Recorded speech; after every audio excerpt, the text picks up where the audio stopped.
I hereby introduce to you Mr. Michael Veazey.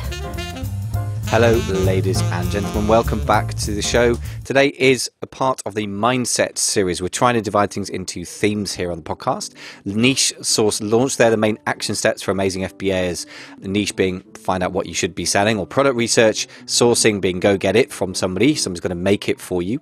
And launch is getting it out there, the marketing side. So that's all very well. But one of the things that I've realized, somewhat to my reluctance really, after trying to be very business-like, both in my coaching approach and in the podcast, and also in my approach to my own business, my Amazon business, and also Amazing FBA these days as well.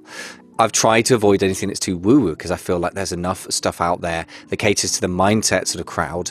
But I've come to the reluctant conclusion to some degree that actually, but you cannot avoid the mindset question. For myself, I've realized that for newcomers to the whole space who are really, really struggling, having mentored people from early stages as well as more advanced sellers, anyone from absolutely never did anything to 1.8 million pounds in turnover and everything in between, right? Mostly more towards the sort of smaller income side. But my mentoring clients have varied a lot, but not one of them has been in a position where their mindset couldn't use some adjustment, actually.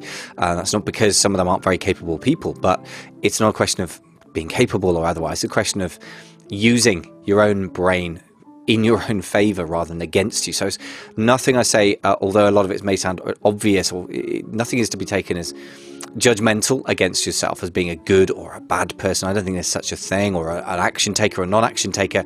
There are habits of action there for sure, but I believe these things can be changed if you're very intentional about it. I've certainly changed a lot in terms of being more proactive than I ever used to be. I mean, I've still got a long way to go, I feel, and anyone, I guess, with self-awareness probably feels that.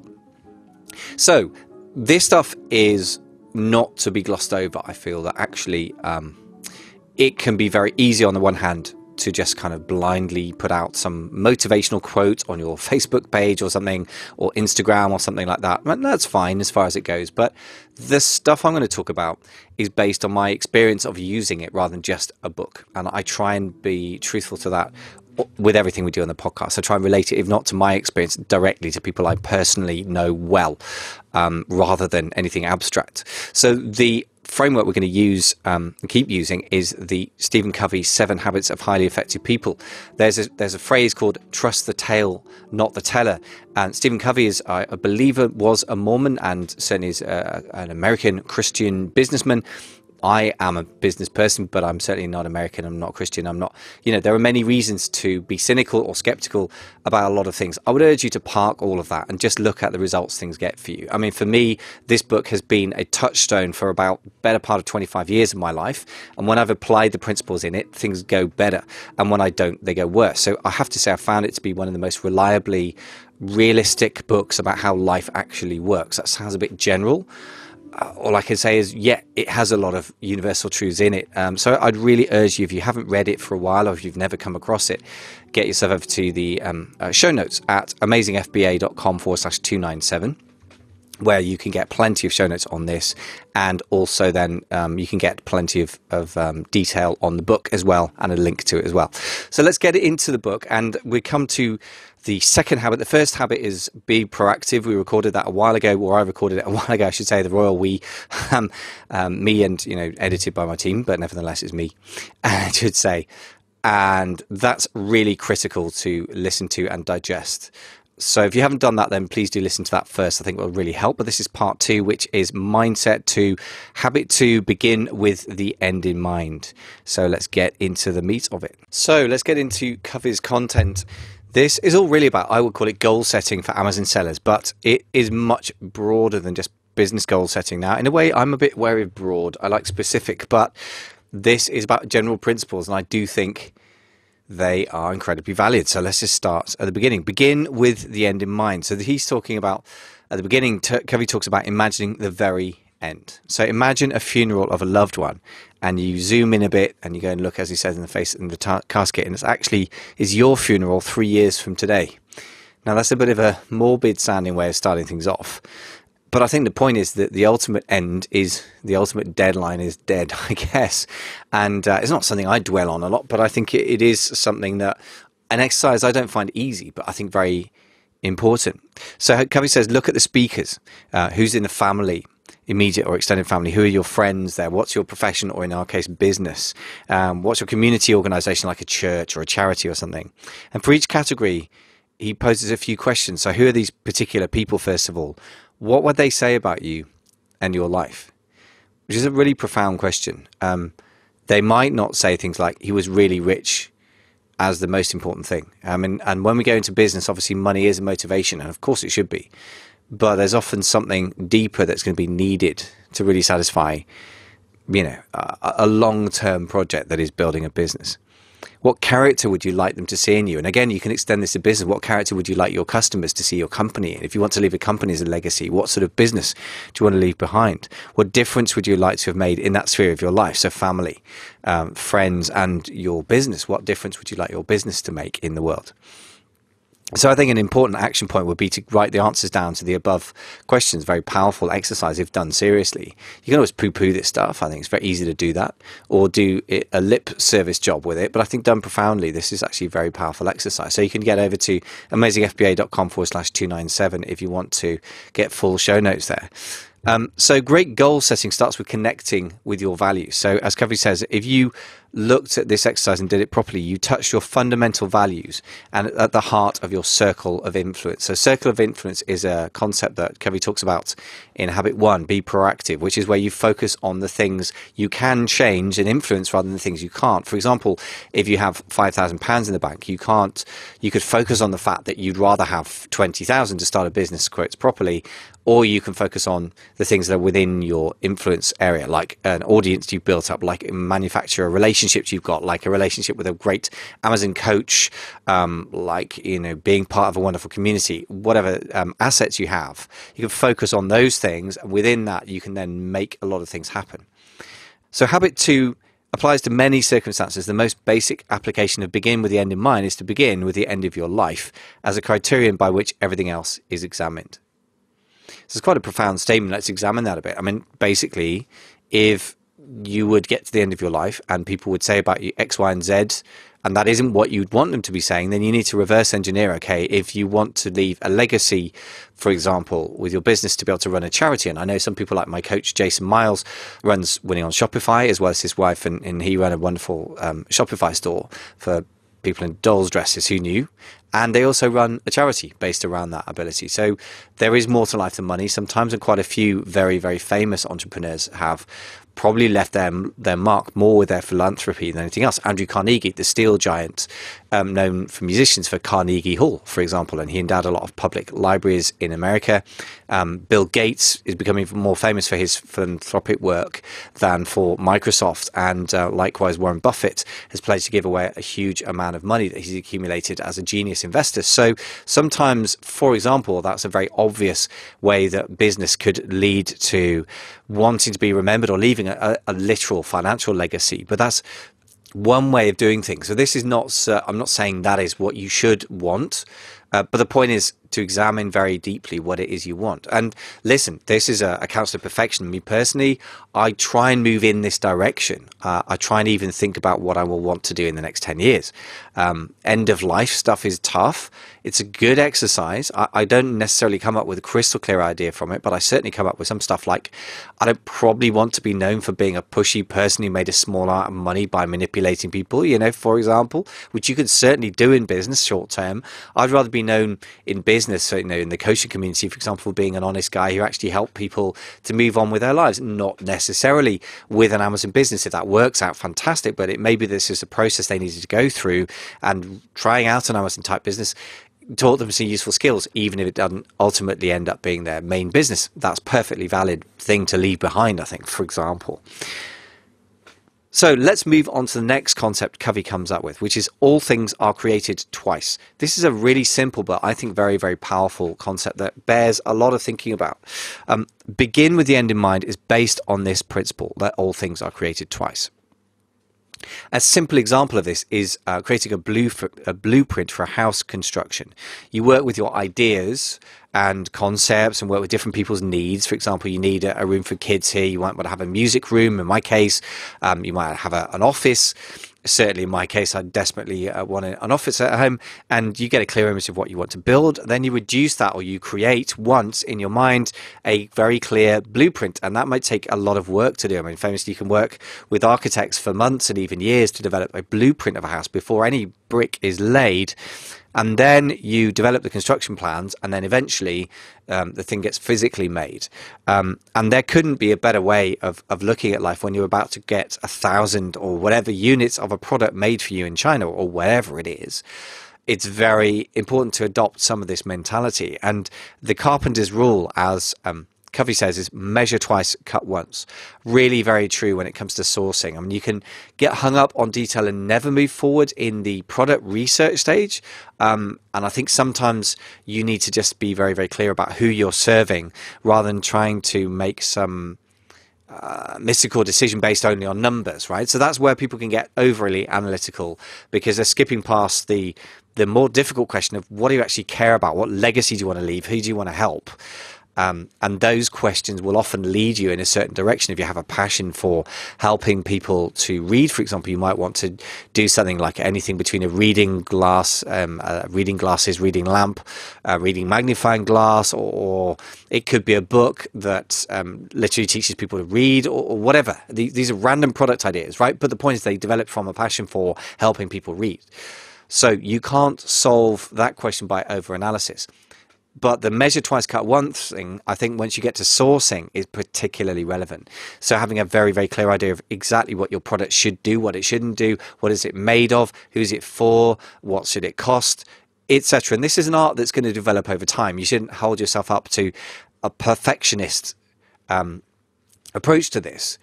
So you are going to learn by doing it. And we very, very, very much advocate with a private label process on an amazing FBA all the time that you should start tiny and then build to medium size before you go big. So it's not a question of being perfectionist. I mean, before you design a house, maybe you should design a garden shed, and before you do that, maybe you should just practice sketching out sheds, on a piece of paper. And that's almost literally our approach to Amazon, with starting with arbitrage, literally spending £50, £100 or something here and there, and then moving on to a smallish generic order of less than $1,000. But nevertheless, by the time you get to private labeling or even custom developing your own products, you really do want to measure twice or measure 10 times and cut once, because getting stuff made for you that is not exactly right is a very expensive way of doing things if it's at scale. So when it comes to business planning as well, clearly defining exactly what you're trying to accomplish is really, really important. As Covey says, you must think through the product in terms of your target market and then organize all the elements. And this is a very important thing that people often overlook. You need to organize the financial elements, research and development, or in our case, it's more research and finding stuff if you're private labeling, but it's still a big area, operations, as in, getting stuff to happen, making sure that goods go from China to the USA or wherever you're shipping from and to, making sure that customer service is dealt with, making sure that if you've got any employees or freelancers, they get paid. And at the beginning, it's mostly going to be you. There still can be a plan to it, can be a structure to it. Marketing, obviously that includes launching a product, which is absolutely mission critical. Personnel, if you have any people involved. And at the very least, you're going to probably have a factory involved making stuff for you. Physical facilities, and when you're less likely to try and own those, etc., etc. So you, in other words, start with the target market and then organize the elements to serve the target market, really. So your job, in a way, isn't to find, I think, the perfect killer product. It's to find out what people want and then go and work very hard to get it. And that job of getting it together for somebody else is where you got to sweat, and that's where you add value. If you know there's somebody out there, it could even be almost like a specific person, really. In the end, it can come down to almost one person, as long as there's more than one person looking for it. And they need, for example, a magnifying glass that has got a built-in light, and they can't find it and they can't read because they're getting old and their eyesight's not very good. If that's a genuine need, then you're going to get paid when you sweat to go through all the trouble of finding that and setting up the processes to deliver that seamlessly to the customer. That's the value we bring. And that's the value we bring to Amazon as well. And Amazon will reward us and the customers will reward us for going to that trouble, for creating that process. And that process creation starts on paper, or these days maybe on a spreadsheet or on a plan of some description, but it starts off in the abstract form before you then turn it into a physical business. And that's one reason why I think courses are still very valid as long as the course is realistic, because it is a ready-made structure that you can copy and adjust for sure to your personal situation, but you can copy and then tweak rather than start from scratch. So at least the first creation, the intellectual or planning creation, can be happening quite quickly that way. As Covey says, most business failures begin with the first creation, with problems such as undercapitalization, misunderstanding the market, or lack of a business plan. And that's absolutely been true in my experience for just about every failing Amazon business that I've worked with. Undercapitalization is endemic in this area. Most people just been taught, probably by other courses, not mine, because I'm trying to be very clear about what I think is a minimum, that you can go in with $1,000 and create a private label empire. And look, I know people that have done it. I mean, I know somebody in the £1 million mastermind who's one of the biggest e-commerce entrepreneurs in Holland. How about that for different? And sure, he literally started with, I think, under €1,000 and has now got a business doing €6 million a year.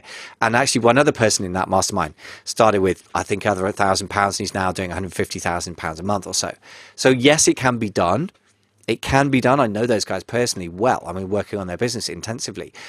And that has to be said to be the exception to the rule. So undercapitalization is an endemic thing. You've got to have a few $1,000s to your name, I believe, these days to launch a private label product. If you haven't, I just don't think it's the business model for you, in which case you can do arbitrage, you can do other things. That said, property trading, whatever you're going to be doing, stock trading, Forex, they're going to require a certain amount of capital as well, to be realistic. Misunderstanding a market is the other big problem. I mean, basically what it comes down to a lot of the time is underestimating the competition or overestimating how much the market as a whole, in other words, the buyers, the consumers, are actually going to give a monkeys about your product. Because if it's not really different in a very clear and obvious way, they probably won't care about it unless it's substantially cheaper. Problem with cheaper is profit disappears. And you can't compete with the Chinese factories when you're buying from them. You're a middle person. You have to add more value than that. And I think that value comes in it more than ever now, in late 2018, early 2019 and beyond. More than ever, it comes from understanding your market very, very well, better than anybody else. And as Andre Chaperon says, the email marketing guru, basically you win when you understand your target market better than everybody else. So that's absolutely true. Now, lack of a business plan, I think where that really shows up with a startup Amazon seller business is two ways. Number one is allocation of budget, or not having, it comes down to undercapitalization if they haven't got enough. But if they've spent, for example, here's a classic failure to plan financially. A classic failure to plan is to start off with, say, $5,000, go straight into private labeling. I think that's not a good plan. I think you should ramp your way up to that through some arbitrage, and then through, particularly great in Q4. It's going to be tougher in Q1. If you're listening in January, February, March, it's a tougher time for arbitrage. But that's a good way to start and learn your skills. And then you can allocate a certain amount of money to a generic launch. So most people make the mistake of just putting it all the eggs into one basket when they don't know what they're doing yet. With one private label launch, right? That's one thing. The second thing is, though, within that, people put all their money into inventory and don't leave any money over for Amazon ads or any other form of traffic. That's one classic error. And the other one is, even if you split, say you got $5,000 and you put $3,000 into inventory and $2,000 allocated to launch, which could include a healthy spend on Amazon ads plus some giveaway costs. Guess what? You still got a problem, because once you've launch your product successfully and it's selling like crazy, let's say you managed to get 500 units in and they're selling well, and you went through about 150 units to launch, you've got 350 left, and you're expecting to get through that in a month. Guess what? You need to place your reorder yesterday for more units. So that comes to a capital allocation or planning issue, because if you knew that up front, you're going to split your money across more things, which is one reason why, if you're going to seriously launch a private label product or a custom product, is different. Again, more money needed as well for that.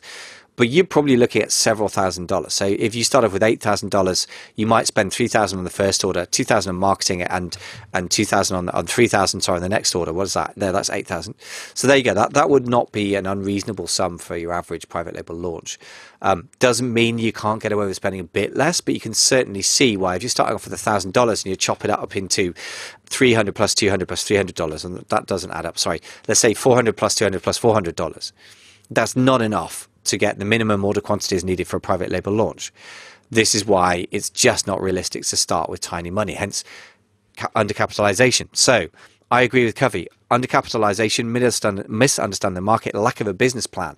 The other lack of business plan issue is in not having a launch plan. Even if you've got some money set aside for it, but you just kind of put the product on Amazon and hope. Hope is not a strategy, as they say in the Marines famously, but also on Amazon, it's a positive feedback loop based system. What does that mean? Positive doesn't mean good necessarily. It means whatever the output of the system becomes the input. So in other words, if you get visible for certain keywords and people click on your listing on the basis of those keywords and they buy your products, then Amazon will reward that by ranking your products more for those particular keywords. When you rank for more keywords, you get more clicks, you get more clicks, you get more sales, you get more sales, you get ranked more, and so it becomes a self-reinforcing thing, positive feedback loop. Unfortunately, it's still technically true to call it a positive feedback loop if it goes the other way as well, right? So it's an engineering term. It's not positive or negative. It's not woo-woo, nice or nasty. It's just the result of the process feeds into the input of the process. So if you are invisible for a certain set of keywords, you are not going to make any sales. And if you don't make any sales, you are not going to show up. Amazon isn't going to rank you for those keywords. Because you're not visible, you don't make sales. Because you don't make sales, you're not visible. And that's just a vicious circle. All right, so this is the nature of the beast. So therefore, knowing that puts a completely different complexion on how you launch, because it becomes mission critical. So as soon as you hit the ground running, you've got to get out there and aggressively launch or sink without a trace. There is not much of that middle ground which you might intuitively think is possible, and it might be true on other platforms. I don't really have a great experience of trying to launch other things on other platforms outside of Amazon. I mean, certainly with Shopify, you're going to end up with crickets, as in nobody knows you exist unless you've got a very aggressive and very big marketing strategy. So don't get me wrong, Amazon's still an amazing place to rank, but you need to go in with a plan and hit the ground running from day one. So that's the other lack of business plan. That's how that shows up in Amazon. So let's talk about the next point that Covey brings up, which is if you don't make a plan by design, you'll end up with one by default.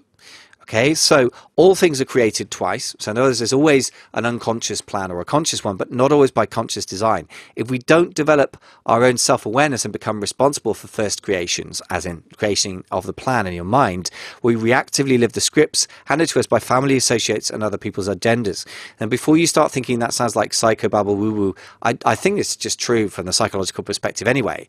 But from a business perspective, I really think that's true. If we don't develop a clear plan to intentionally seek out a market that we can really serve, talk about beginning with the end in mind, that we really care about, like a market and the kind of products, we really want to be known for that for years, that we set out to be very, very clear about our customer. We set out with a very crystal clarity of what sort of sourcing we're doing and what matters in our sourcing and what doesn't matter. What features can you leave by the wayside? What features must your product have? And a simple, clear budget and a clear launch plan. If we don't have that, you're going to end up with a kind of launch plan anyway, but it'll be a cobbled together, panic driven, change the numbers every 3 minutes plan, which is not a plan, but it's reactive. And we've all been there, and they stick a product on Amazon, do nothing, panic because there are no sales after a week, spend a ton of money on Amazon ads, and then put the price down, and then you get 3 sales, so you put the price up again by $5, and then the sales drop off, so you put it down again the next 2 hours later by $10. It's kind of crazy. We've all been there with that. So nevertheless, if you don't make a conscious launch plan, you'll end up doing that, because reacting first time out, you're just going to panic, because that's what people do, right? And we've all been there, and I've been there as a coach watching people do that and saying, look, resist the urge to fiddle, make a good plan, and then stick to a plan for at least 3 or 4 days, maybe 5, 6, 7 days to get some data, and then adjust based on the data, right? So that's an example that if you do not make a conscious plan to launch, for example, you will end up doing random reactive stuff because your emotions will take over: panic, greed, fear. If you don't make a proper plan to negotiate with your suppliers and go in with a consciously crafted buying price. And by the way, we've covered this in great detail in recent episodes. So go back over the blog. It's like in the 290s, really, 289, 290, 291. We cover the whole process of private labeling in quite some detail. But if you don't go into a negotiation situation, for example, knowing what number you need to buy at, what the buy price needs to be in order for you to make a profit when you sell. If you don't know that number, then it doesn't, you haven't made a plan.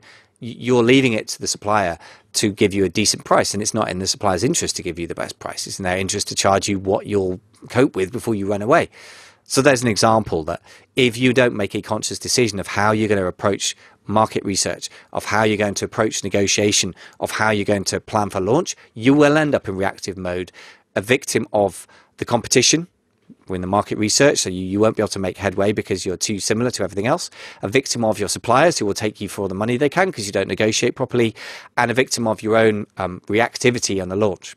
So I really think that's very, very true as well. Now, again, I want to emphasize, yes, this is a theoretical book that I've been reading for like 25 years, but also I've found it to be reinforced by reality in the last 2.5 years of mentoring one-to-one and in Zero to Hero Masterminds, as well as the 10K Collective, where you see the opposite, where people make very conscious plans. You don't always get what you plan for, but the act of being intentional means you're more likely to move in the right direction. So let's talk about the difference between leadership and management, which is what Covey calls the two creations. So habit 2, begin with the end in mind, is based on what he calls personal leadership. And he says leadership is not management. Management is the second creation. Leadership has to come first. So this is one of those old business textbook cliches. People can get a bit skeptical about this, but I believe that there is a big difference. So what does Covey say? Well, management is a bottom line focus. How can I best accomplish certain things? So it's a how question, or what possibly, but leadership deals with the top line. What are the things I want to accomplish?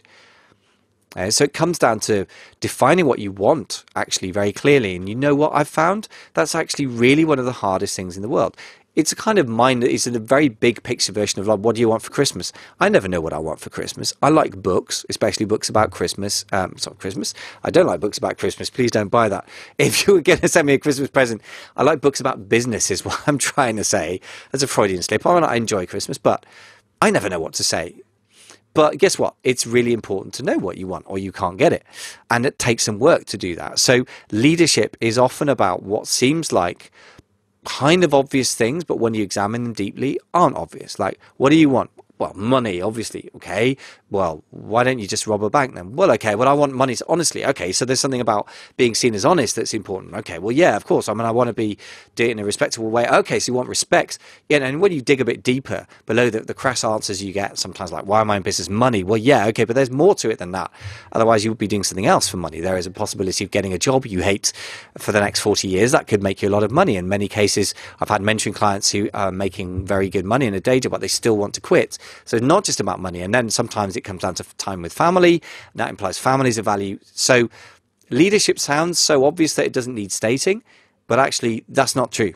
In my experience, of myself and of other Amazon sellers as well. So as Peter Drucker puts it in his usual succinct, fantastic way, Peter Drucker, management consultant, originally from Austria, worked in America most of his life, and fantastic guy. I recommend pretty much anything written by him, a sentence or a book, doesn't matter. And he said, management is doing things right.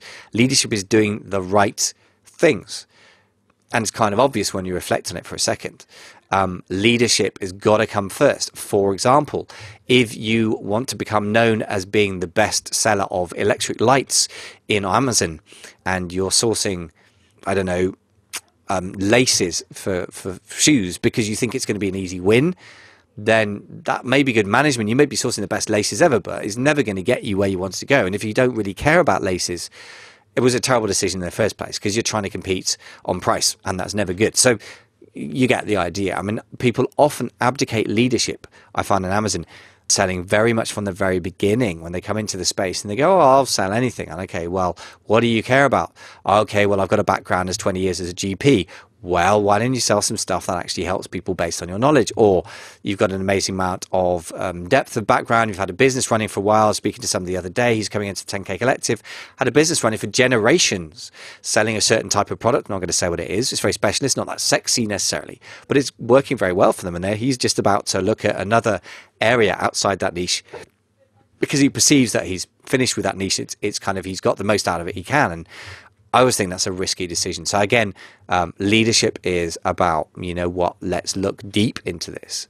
How can we really shine? How can we really dominate a market? How can we really deliver something special? And something I care about enough as the entrepreneur to see through for several years, if necessary, before it comes to real fruition. Doesn't mean you won't make any cash from it, but real fruition, define, how big is the payoff that you're looking for. So I'm really big on this difference between leadership and management. And I think I often fall into too much management, not enough leadership, funnily enough. It sounds pretentious, but it comes back to that old Japanese proverb that Tony Robbins talks about so often, which is vision without action is a daydream. And that's what a lot of people indulge in when they buy a course and never take it. And we've all been there, and I've done that, so I'm not judging.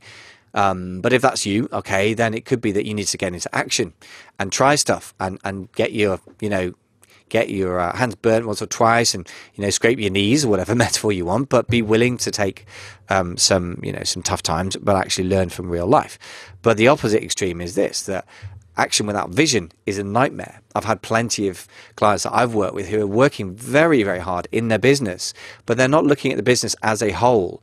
And they're not looking at they're looking very hard at certain aspects. For example, manufacturing wonderful stuff or having wonderful marketing and packaging and photographs. Brilliant in some cases. And yet the same person could be just completely turning a blind eye to the crazy level of money they're spending on Amazon ads. So that's an example of an absence of leadership, because leadership will say, okay, what actually matters overall in this business? Where is the issue? Where is the upside? Rather than just getting better and better at producing a wonderful product and hoping that's going to, work your way out of the problem. The simple metaphor that Covey uses is people stuck in a jungle. The producers, managers and leaders he differentiates between. The producers are the people with the machetes cutting through the jungle. The managers are sharpening the machetes. They're training the workers in better technique. They're giving them workouts to get stronger. They've got a work schedule. You're going to be on Tuesday. You're off on Wednesday. They're paying people, how much they're going to pay them for how many hours. It's a slightly absurd example because you probably don't have a union contract in a jungle. But hey, what do I know? I've never been in a jungle. But the leader is the person, while all this is going on, he climbs the tallest tree and he shouts out, "We're in the wrong jungle." Okay? Bit of a simplistic metaphor, but, there is, something about these American self-help books, and forgive me if you're American, I'm not trying to be rude about everything American. There is a certain tendency sometimes to be a little bit in your face and simplistic. I guess I always find British vicars can do the same from the pulpit a little bit. Not trying to be controversial, but I'm just trying to speak to you. If you are a bit skeptical about all this stuff, I'd urge you not to throw the baby out with the bathwater. If you find this metaphor isn't to your taste, yeah, join the club. But you know what? I think it's absolutely bang on. I really think that most of the time when I'm called in as a coach to an Amazon business to try and rescue it, they are in the wrong jungle. So Amazon is a bit of a jungle. It's quite a good metaphor for the sort of level of dog eat dog sort of plant life in there, the intensity of the competition for the available food and nutrition. If you like, it's a bit like a tropical jungle, Amazon, because there is hyper amounts of food for everybody, which is to say that there's so much money to be made, so many customers, and yet there is so much hyper competition in every tiny little niche as well. So most of the time when people go wrong, it's because they just went into the wrong bit of the jungle. They just went into somewhere where to compete you need to be a big lion with huge strength and power behind you, and actually they're a little pussycat, and they're never going to win because they haven't got the money or the marketing chops or support behind them. And in which case, that's not a winnable fight. Don't go into it in the first place. So my experience in the Amazon world, again, incredibly true. Another thing that Covey said, and this was back in the day in the early 90s, and really prescient that he said this, and never been more true: the rapidly changing environment makes effective leadership more critical than ever. We often don't know what the trail ahead will be like or what we'll need to go through it, but an inner compass will always give us direction. That's very, very true on Amazon. It's the most rapidly changing environment, even by online standards, that I've ever experienced. And that includes, Google at its worst, and the coaching world, which is pretty competitive as well. And that goes through waves. But I think that rapidly changing environment means that if you get too obsessed with the how and the tactical type of how as well, particularly, that's never going to be a long-term win. Yes, you need to take care of that, but if you're in the wrong fight in the first place, tactics don't matter. They just don't. If I go into a fight with some welterweight boxer or some heavyweight boxer who's been training for 20 years, it doesn't matter if I go to the best coach in the world and learn some tricksy moves. I'm lost because I picked a dumb fight. This is one of the biggest things that I would emphasize is that you need to look at the niche you're going to and make sure that it's winnable. It's got to be worth winning. You know, if the prize is 10p or, you know, a dollar or a cent or something, then it's not worth it. And that sounds a bit exaggerated, but there are literally some markets where you can make 5 sales a month and be number 2 in that market. Guess what? That's not worth winning. But other markets that look really juicy from the distance, but you can't get even close to page 1 for any of the main keywords, that's not a winnable market.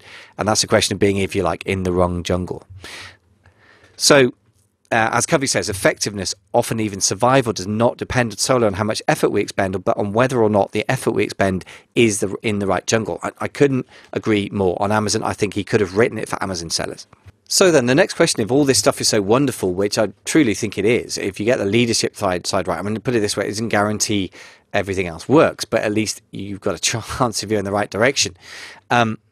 Then how do we actually get to the point where we make things work that way? Covey talks about re-scripting or becoming your own first creator. So he says proactivity is based on self-awareness. The 2 additional endowments that expand our proactivity and leadership are imagination and conscience. These aren't words, by the way, especially conscience, not something you've ever hear in an Amazon get-together. This is why I like Covey, because I think he goes back to some fundamentals that I think are really true, and that actually, yeah, and we will do lots of tactical stuff. Don't worry, we'll get the guests on, we'll do the tactical stuff, we'll do the news updates. I should do more of that stuff, but I try and go for evergreen content these days, because the thing about Amazon, everything changes so fast. I want something unchanging, not as a sort of comfort blanket, but as a basic strategic driver. So conscience is an interesting word.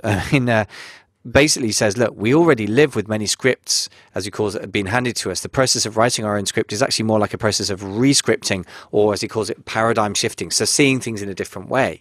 For example, one classic paradigm or script or way of looking at the world that people have if they've been an employer most of their life is employee, I should say, sorry, is that big companies that they're associated with somehow owe them something, or they owe them a duty of care. And guess what? There is a legal obligation as a duty of care if your employer is employing you.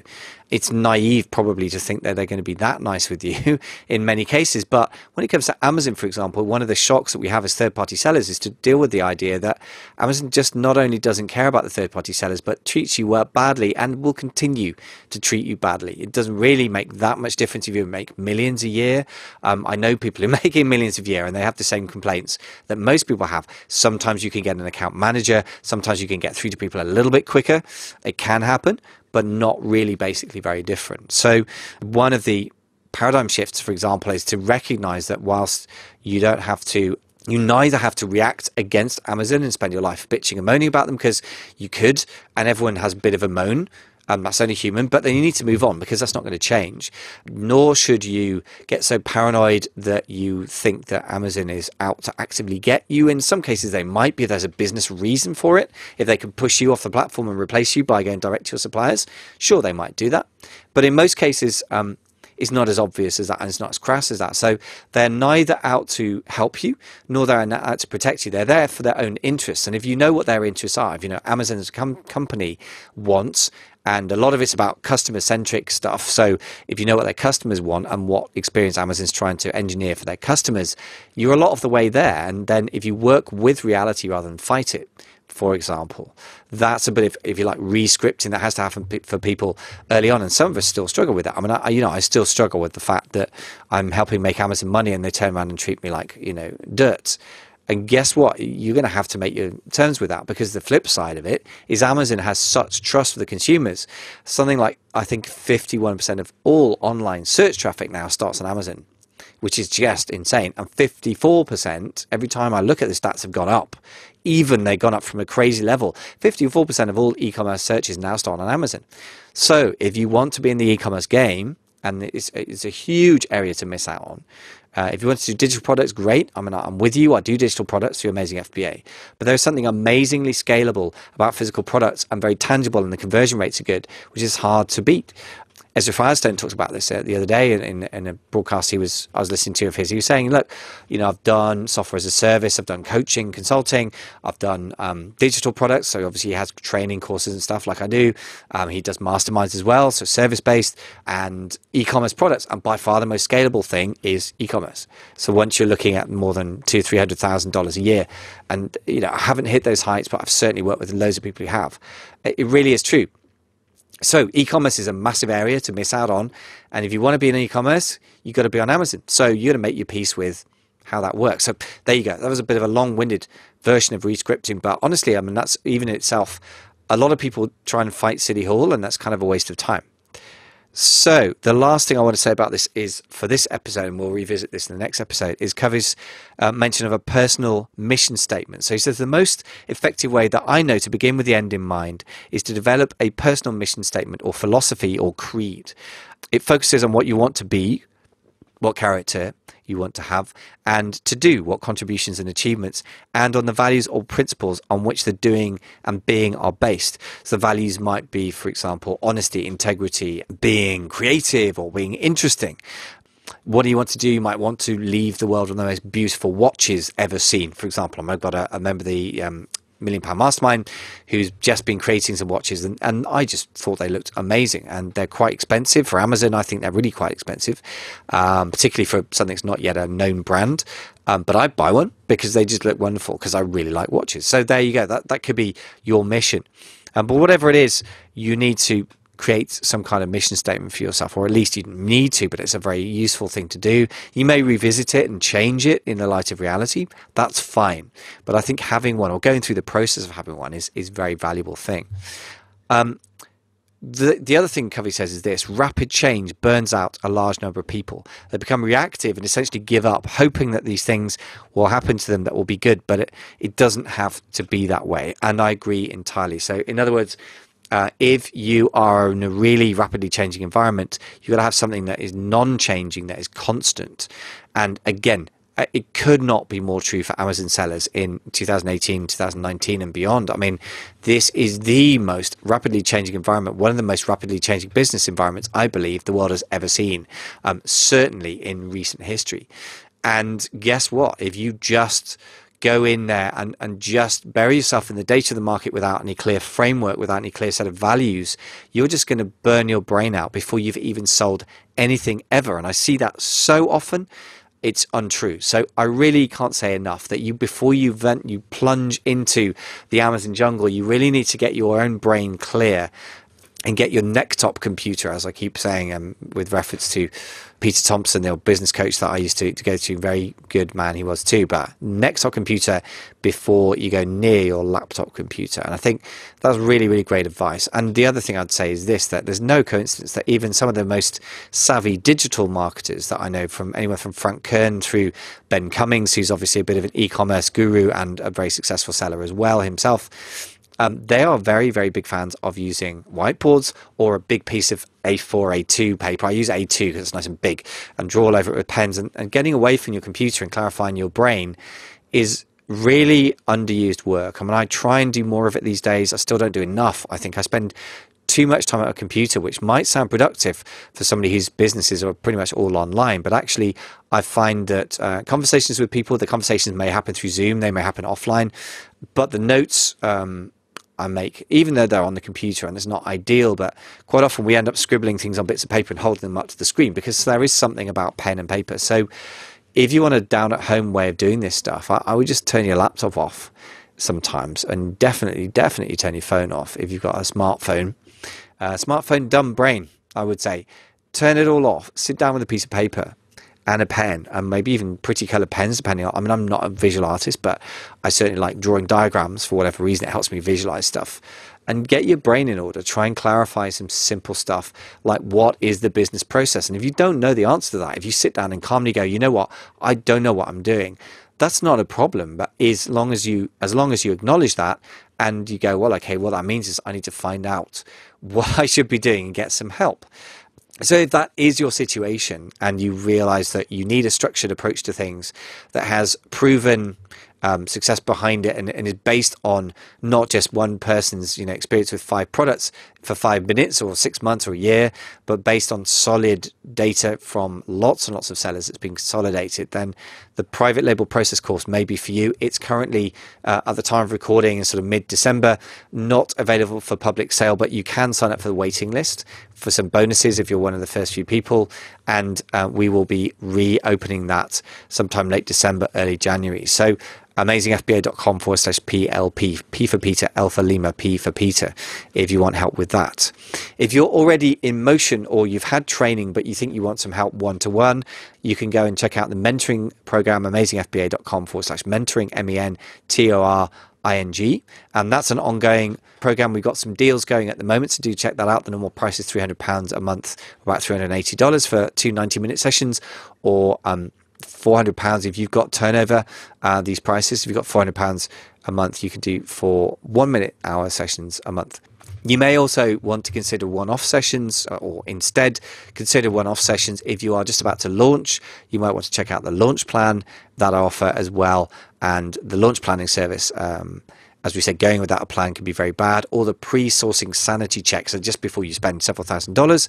And those are all available if you go to the blog amazingfba.com and just look for the one-off consults page. Then you can see those services there, which is a product research check, a pre-sourcing sanity check, I should say, so that you check stuff before you spend thousands, and a pre-launch consult where we make a plan for you. So those can be very, very fruitful times at which to get some input, and they're relatively affordable. In fact, I think they are very affordable, and we've had a couple of people take those up. I've just started offering those one-off consults. So if you want to check it out, get over to the blog amazingfba.com and look out for, in the drop-down menu, one-off consults, and you want to check that out and join the people who are making use of those. Thanks very much for listening. I'm aware this stuff can get a bit dry and a bit abstract. I'm not saying I've necessarily served Stephen Covey's ideas the best I could have today. Sometimes you just need to get the ideas out. I'm sure I could be more charismatic and exciting about it, but nevertheless, I would urge you, really, really, really urge you, even if you don't actually go into e-commerce at all, even if you don't get to business actually, to really take this stuff very seriously, because I think if done properly, it requires some thoroughness. It's not a sexy quick win. It's not some kind of little hack. It's not, get rich now. It's the opposite. It's get rich slowly, or get good stuff slowly. But it is profound and real. And I think it's just based on how real life works. So I can't emphasize enough how much this book has meant to me in my life, and the fact that I really think you should be at least checking it out thoroughly before you even begin to think about whether or not it's for you. So that's enough of a plug for Mr. Covey. I suppose I probably do have an affiliate link to the Amazon link for the book. On the other hand, the book's a few pounds, a few dollars, so it doesn't make much difference to my life whether you buy it or not, but it will to yours, I believe. So thanks for listening, and speak to you in the next show. Cheers.